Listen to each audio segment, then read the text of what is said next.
பன்னீர் வச்சு நம்ம இன்னைக்கு என்ன செய்ய போறோம்? மைனஸ் தாங்க செய்ய போறோம். பார்க்கலாமா? பன்னீர் வந்து ஒரு 8 துண்டு போல கட் பண்ணி வச்சிருக்கேன். ஒரு 10, 15 போல முந்திரி வந்து தண்ணியில ஊற வச்சிருக்கேன்.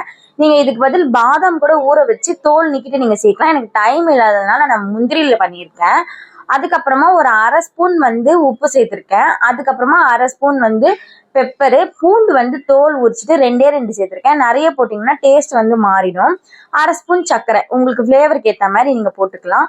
பால் வந்து ஒரு 1/2 டம்ளர் வந்து ஊத்துற மாதிரி இருக்கும். நான் 2 வாட்டி பிரிச்சு வந்து ஊற்றி அரைச்சி எடுத்துட்டேன். அதாவது எண்ணெய்க்கு பதில் நம்ம வந்து பால் ஊத்த போறோம். இதே மைனஸ் பதத்திலே வந்துருங்க. இது நான் எதுக்கு ட்ரை பண்ணேன்னா, எங்க அம்மா கடையில எல்லாம் வந்து மோமோஸ் வந்து மைனஸ் தொட்டு தான் சாப்பிட்டுருக்காங்க. அவங்களுக்கு மைனஸ் தான் பிடிக்கும். இப்போ மாலை போட்டிருக்கிறதுனால வீட்டுல அம்மா வந்து வெஜ்ல எப்படியாச்சும் மைனஸ் பண்ணி கொடு அப்படி சொல்லியிருந்தாங்க. நானே நினைச்சு பார்க்கலங்க, அது செம்மையா வந்துச்சு. இந்த மைனஸ் வீட்லயே பாராட்டு கிடைச்சது. நீங்களும் ட்ரை பண்ணி பார்த்துட்டு கமெண்ட் சொல்லுங்க.